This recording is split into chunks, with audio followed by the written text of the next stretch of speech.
In this video, I'm going to be explaining why this Goku and Vegeta Angel LR is one of the best, or not the best, LR at 55%. And I'm going to be talking about units at 55% in general. But while I do that, I'm going to be a bit showcasing this unit. But yeah, I'll be rocking him on the Kamehameha team, simply because that's like the most popular team people run, or one of the most popular.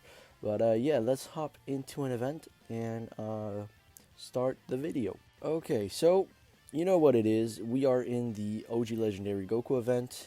It's what we do. But yeah, where do I start with this unit? I guess talking about his passive explains a lot why he is so good at 55%. So this guy, he has damage reduction, he has okay defense, he has a lot of attack, and he has 1 key per additional type key sphere obtained, right?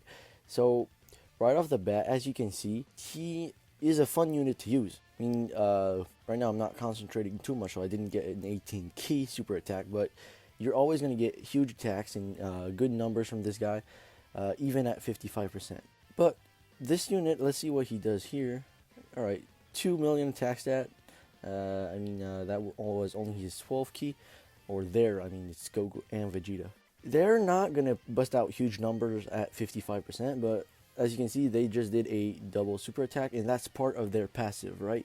I don't have any additional, hidden potential system points for them because I only have them at 55%. So that gives you an idea for their passive on their first form, I should say, because they have a transformation. That's really what makes this unit incredible. So if we take a look right here, let's go to this special fusion. They recover 50% HP once they transform, which makes them incredible use, especially for free-to-play players that don't have powerful units that are rainbowed. They can always use a bit of health, especially in difficult events. He has counters. I think most people know that he is known for being probably the best counter units in the game, not units but unit. And he foresees enemy super attack on top of giving himself key. So really, he is an incredibly how do I say this, a well-rounded unit, right? He gives you a foresight of super attack, which really is one of the best abilities in the game. And he counters. He has a chance to crit because he is an STR type unit, right? In his passive, that's the hidden potential nose for STR, and he has a chance of doing additionals. So really, if I want to get to my point of the video, is that at 55%, this guy does like the equivalent of like 3 units. Like I could have a rotation of a unit that has damage reduction, a unit that counters, and a unit that has foresight. But he has that all in his own passive, which is insane. I thought it was a great idea to make this video because he is coming up on a year now, a year old, and he hasn't aged at all, I would say. So that leads me to my point of the video. What should you look in a unit at 55%? I know it's a weird way to say it, but when you are summoning for units, especially if you're a free-to-play player, oftentimes you're just gonna do like the discounted multis, or you're gonna do 1 rotation or 2, or you're really gonna limit your stones in your summons because you don't want to really blow all of your budget on 1 banner. So it's gonna happen a lot of times where you're gonna get 1 copy of a character and that's it. So when looking at characters, units that have a very well-rounded passive can benefit you a lot, right? Because this guy, right, and this is a good showcase because he's almost at level 10 links, but I'm getting off track here. He's competing with units that I have 2 dupes on. This guy's 100%. I've got 1 dupe on this guy. I've got, I think, 3 dupes on this guy. And he is still putting an outstanding performance. And I'm going to do his transformation. He does damage. He defends. He, counters, foresees attack. Really, it's almost a necessity to have him as a free-to-play player, right?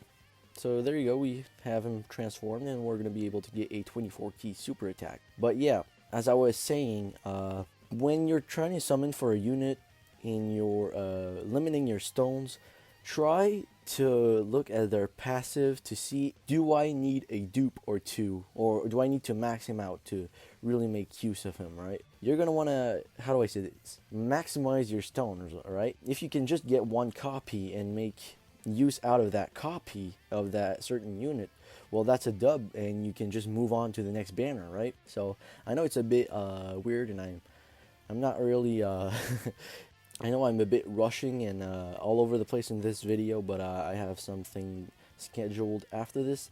But I really wanted to make a point on how looking at what units do at 55% is way more important than what people think. Now, obviously, if you are a whale or you like to spend a bit of money on the game, that doesn't really concern you. But it is still a factor for most of the players on this game.